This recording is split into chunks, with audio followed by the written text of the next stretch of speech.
여전히 곽정의 오른쪽 팔목을 꺾고 있는 주총이 소리쳤다. 매초풍, 그 요부는 어디 있느냐?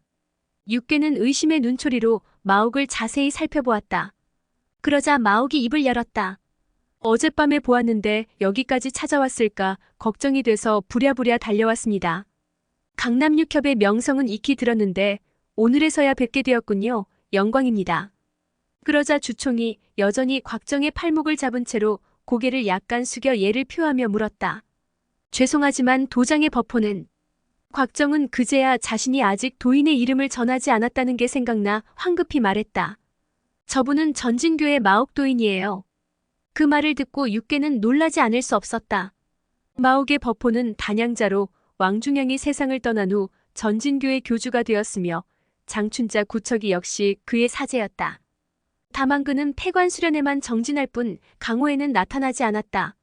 그래서인지 명성은 구척이를 능가했지만 진정한 무공 실력은 아무도 알지 못했다. 가진하기 말했다. 전진교 교주님을 몰라 뵙고 신뢰가 많았습니다. 한데 어쩐 일로 여기까지 왕림하셨는지요? 혹시 가흥에서 한 약속과 관련한 일입니까? 그러자 마옥이 온화한 미소를 지으며 대답했다. 제 사제와 여러분과의 내기와는 상관없는 일입니다. 다만 2년 전에 우연히 저 아이를 만났는데 천성이 워낙 착한지라 빈도 마음대로 자신을 지킬 수 있는 내공을 가르쳤을 뿐입니다. 사전에 육협의 허락을 받지 않은 점은 용서하십시오. 하지만 무공은 전혀 가르친 바 없을 뿐더러 사도의 연을 맺은 게 아니라 친구를 사귄 것에 불과하니 무림의 규칙에 크게 어긋나진 않을 겁니다. 육괴는 의아한 생각이 들면서도 믿지 않을 수 없었다. 주총과 정금발은 그제야 곽정의 팔목을 놓아주었다. 한소연이 웃으며 곽정의 어깨를 다독거리더니 다정한 목소리로 물었다. 정이야, 저분께 내공을 배운 거니?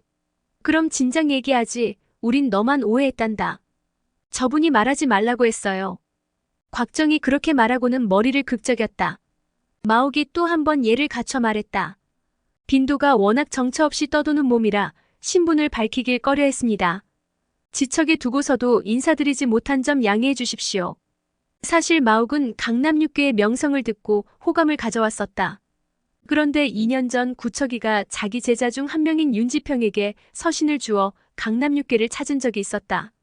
그때 윤지평은 호승심에 곽정과 몇 수 겨뤄봤는데 마옥은 그 일을 통해 곽정의 내공 기초가 전혀 없음을 확인했다.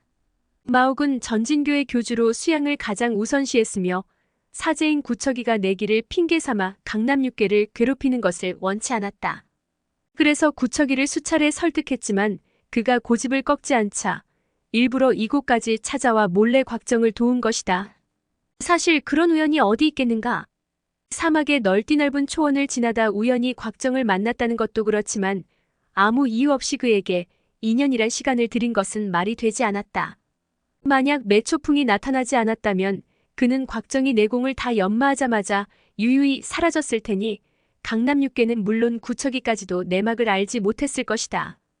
육괴는 마옥의 겸손한 말투와 도사다운 풍모에 존경심이 우러났다. 불손하고 거만한 구척이와는 너무도 달랐던 것이다. 그래서 정중히 예를 갖추고 매초풍에 관한 일을 물으려는데 갑자기 멀리서 말발굽 소리가 들려왔다. 번개처럼 달리는 수필의 말은 태무친의 장막으로 가고 있었다.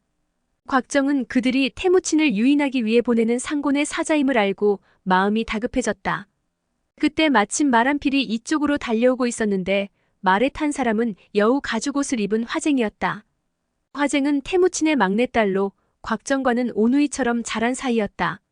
화쟁은 한참 동안이나 울었는지 두 눈이 퉁퉁 부어 있었는데 곽정을 보자 훌쩍거리며 말했다. 아버지가 날 도사에게 시집 보내겠대. 그녀는 그렇게 말하며 끊임없이 눈물을 흘렸다. 어서 대칸에게 전해. 상공과 찰목합이 음모를 꾸며 대칸을 죽이려 한다고. 곽정의 말을 들은 화쟁은 너무 놀라 눈물이 쏙 들어갔다. 그게 정말이야? 그렇다니까. 내가 어젯밤에 이 두 귀로 똑똑히 들었어.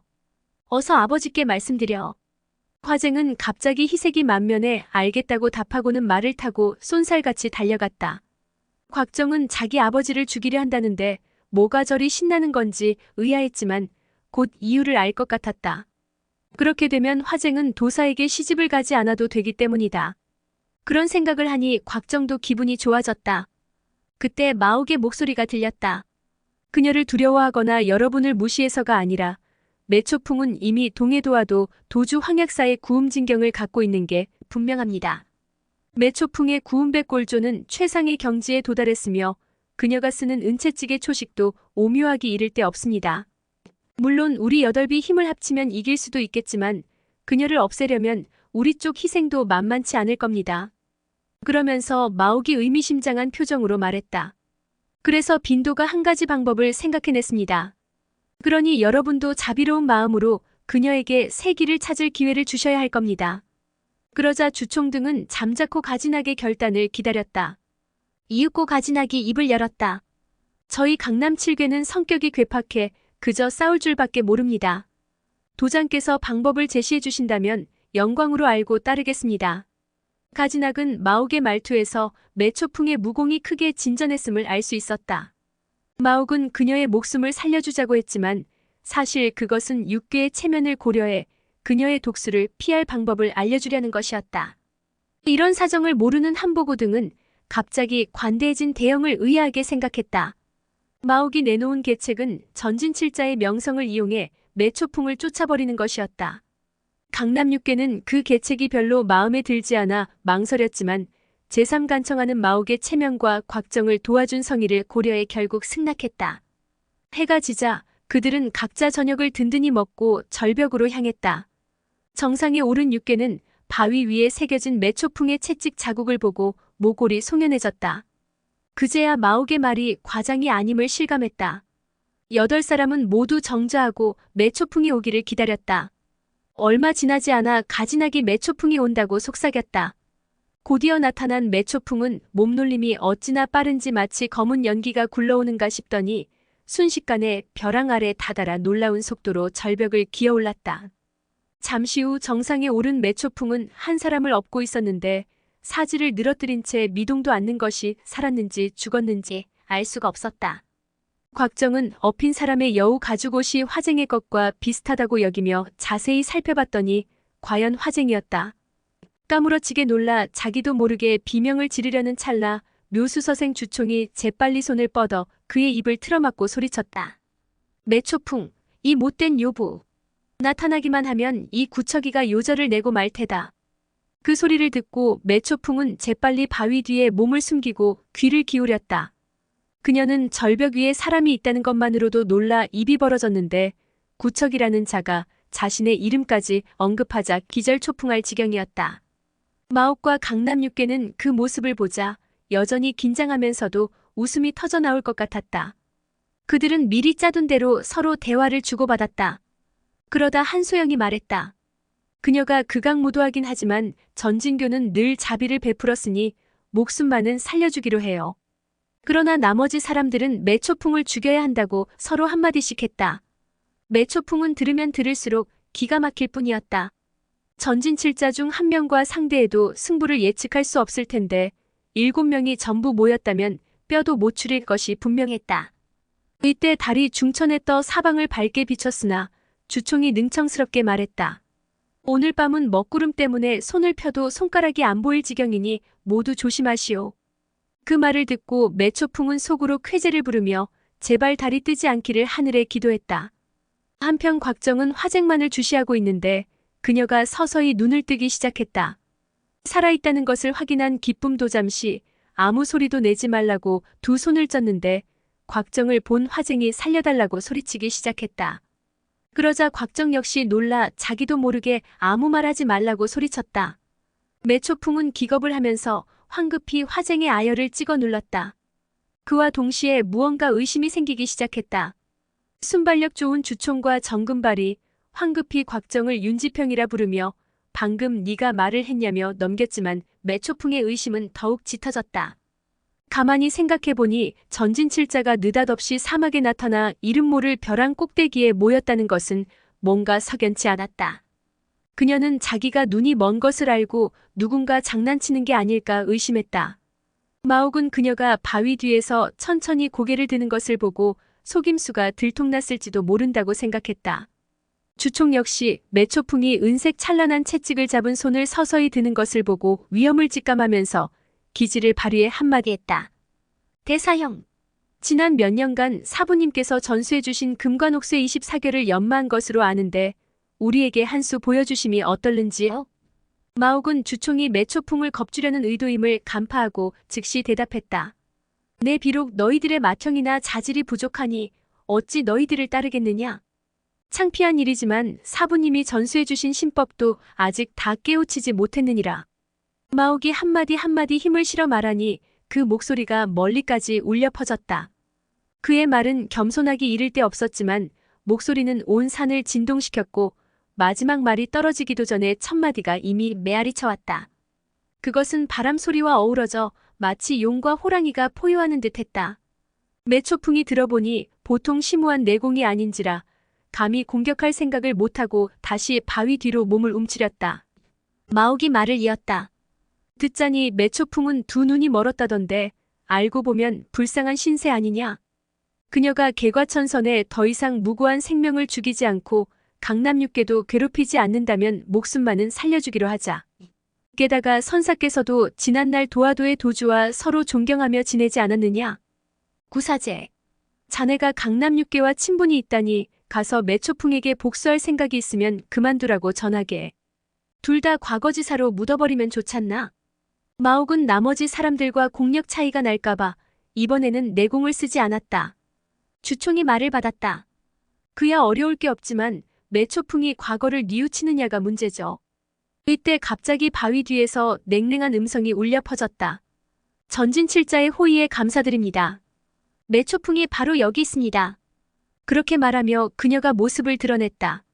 마옥은 그녀에게 겁을 줘 쫓아보낸 후 과거를 뉘우치고 새 사람이 되게 하려는 생각이었는데 오히려 먼저 신분을 밝히고 나서자 당황스러웠다.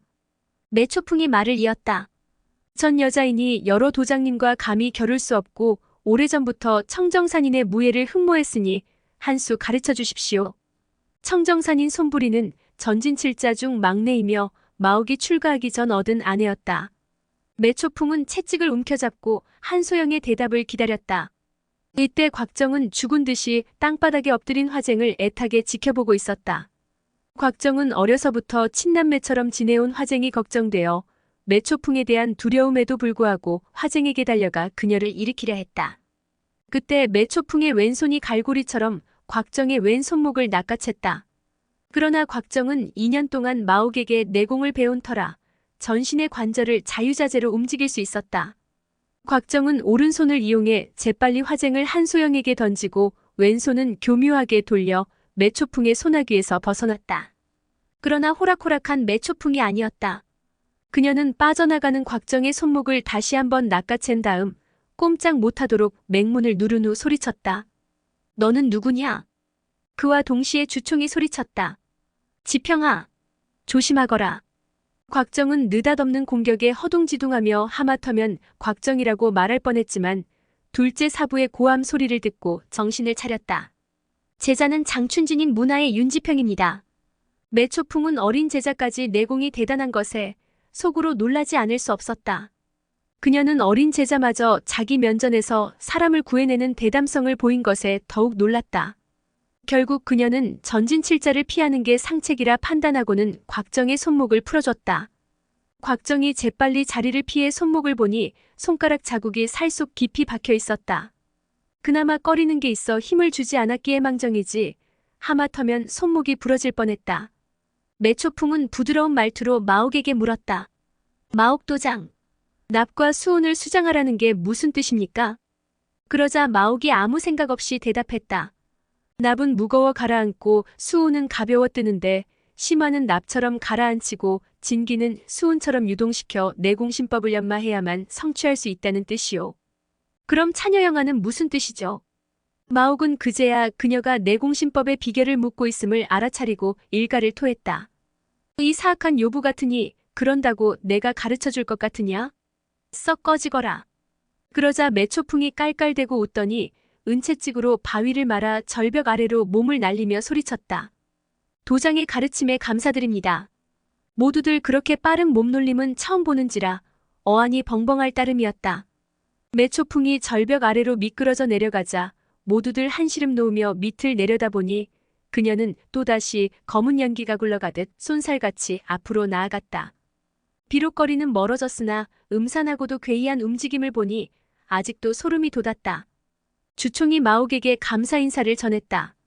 10년 동안 철씨의 무공이 저렇게 높아졌으리라곤 꿈에도 생각지 못했습니다. 도장께서 도와주지 않으셨다면 우리 7사람은 떼죽음을 당했을지도 모릅니다. 그러나 마옥은 뭔가 걱정되는 일이 있는 듯 긴 한숨을 몰아쉬며 말했다. 빈도의 불찰로 그 요부에게 속아 넘어갔습니다. 그 말에 모두가 깜짝 놀라 무슨 말이냐고 물었다. 빈도가 방금 그 요부의 질문에 아무 생각 없이 대답을 해줬는데 그게 장차 화근이 될 것 같습니다. 마옥의 말에 모두들 어리둥절해 하는데 그가 말을 이었다.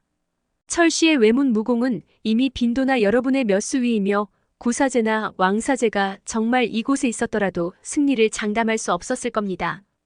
다만 아직까지는 내공이 부족한 게 문제인데 어디서 도가의 내공 비급을 훔쳐온 모양이더군요.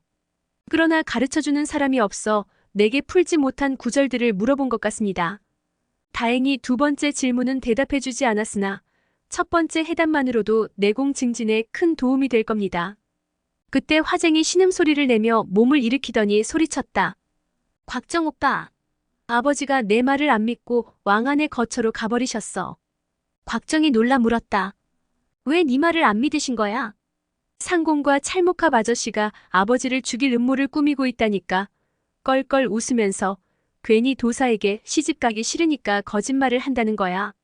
오빠가 직접 들은 얘기라고 해도 안 믿으시고는 오히려 오빠를 벌하시겠대.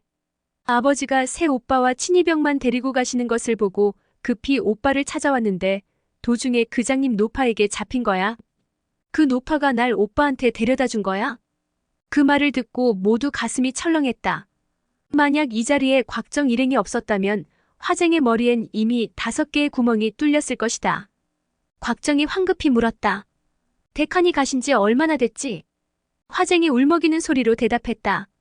반나절도 넘었어. 빨리 가야 한다며 내일까지 기다릴 새가 없대. 아주 빠른 말을 몰고 갔으니까 벌써 멀리까지 가셨을 거야. 상곤 아저씨가 정말 아버지를 죽이려는 거야? 그럼 이제 어쩌지? 화쟁은 결국 울음을 터뜨렸다. 곽정 역시 이런 일은 생전 처음 겪는 큰일이라 당황해 어쩔 줄을 몰랐다. 그때 주총이 말했다. 청아, 너는 어서 적토마를 타고 대칸을 쫓아가 보거라. 네 말은 못 믿는다 해도 선발대를 보내게 하면 진상을 알 게 아니냐? 화쟁, 너도 어서 가서 타르에게 병사를 모아 아버지를 구하러 가라고 해라.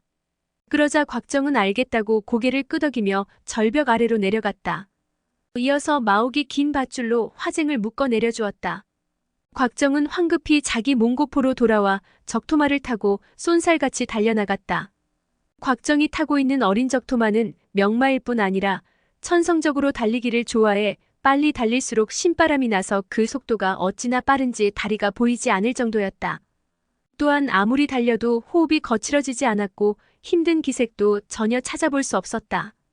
그렇게 태무친의 뒤를 쫓아가던 곽정은 아침 해가 떠오를 무렵 멀리 초원 위에 세 부대의 기마병이 빽빽이 서 있는 모습을 봤다. 어림잡아 3개의 천인대는 되어 보였다.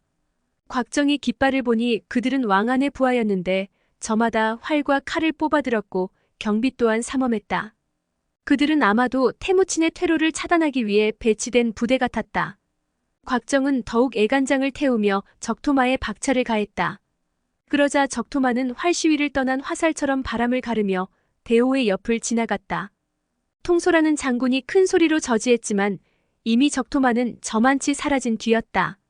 곽정은 연달아 세 무리의 복병을 지나서야 저 멀리 높게 걸린 태무친의 흰 깃털과 일렬로 늘어선 수백 필의 말이 북쪽을 향해 가는 모습을 볼 수 있었다. 곽정은 죽을 힘을 다해 태무친의 말을 따라잡으며 소리쳤다. 대칸, 돌아가십시오. 앞으로 가시면 안 됩니다. 놀란 태무친이 말을 세우며 왜 그러냐고 물었다.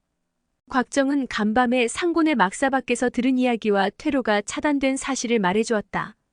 그러나 태무친은 곽정의 말을 고지곳대로 믿지 않았다. 그러자 곽정이 재빨리 말했다. 제 말을 믿지 못하겠다면 오던 길로 사람을 보내 확인해 보십시오. 태무치는 백전노장으로 어려서부터 수많은 음모와 계략이 판치는 전장을 헤쳐온 사람이다. 비록 생사고락을 함께하기로 결의한 왕안과 찰목합이 연합해 자신을 해칠 리 없다고 생각하지만 돌다리도 두드려보고 건너자는 생각에 차남 차랍태와 대장 정노온을 불렀다. 오던 길로 되돌아가 상황을 살펴봐라. 태무친의 명에 두 사람은 황급히 말을 몰았다. 그들이 떠나자 태무친은 사방의 지형을 살핀 후 명을 내렸다. 산 위로 올라가 경계하라. 태무친의 친위병은 수백 명에 불과했지만 모두 전장에서 잔뼈가 굵은 전사들이었다. 그들은 백한이 별도의 지시를 하지 않아도 산 위에 돌을 쌓고 구덩이를 파 엄폐물을 만들었다. 잠시 후 남쪽에서 흙먼지를 일으키며 수천 필의 말이 달려왔는데 상황을 살피러 간 차랍태와 정노온을 추격하고 있었다. 눈이 밝은 철별이 추격하는 적병의 깃발을 보자마자 소리쳤다. 왕안의 병사가 맞습니다. 이때 추격병은 여러 개의 백인대로 나뉘어 차랍태와 정노온을 포위하려고 했다. 두 사람은 안장에 바짝 엎드려 미친 듯이 채찍을 휘둘렀다. 그때 철별이 말했다. 곽정, 우리가 도우러 가자. 철별의 말에 두 사람은 산을 내려왔고 곽정의 적토마는 말무리를 향해 질주하더니 순식간에 차랍태의 면전에 다다랐다. 곽정이 세 개의 화살을 날리자 최전선에 있던 추격병 3명이 쓰러졌고 두 사람과 추격병 사이를 가로막고 또 한 발의 화살을 날리니 적병 하나가 땅 위로 나뒹굴었다. 이때 철별도 당도했는데 그 역시 귀신 같은 활솜씨로 적병을 차례차례 쓰러뜨렸다. 그러나 적병이 무서운 기세로 밀물처럼 밀려오는 통에 더 이상은 막아낼 수가 없었다. 차랍태와 정노온도 몸을 돌려 몇 발을 날리고는 철별, 곽정과 함께 산 위로 후퇴했다. 산 위에서 태무친의 병사들이 화살을 날려 추격병이 따라붙지 못하게 했다. 태무친이 산 위에 서서 상황을 살피고 있는데 얼마 후 동서남북 사방에서 왕안의 기병대가 벌떼처럼 몰려왔다. 황색 깃발 아래 선두에 선 것은 왕안의 아들 상곤이었다. 오늘의 영상은 여기까지입니다. 영상이 도움이 되셨다면 구독과 좋아요, 알람 설정 부탁드립니다. 시청해주셔서 감사합니다.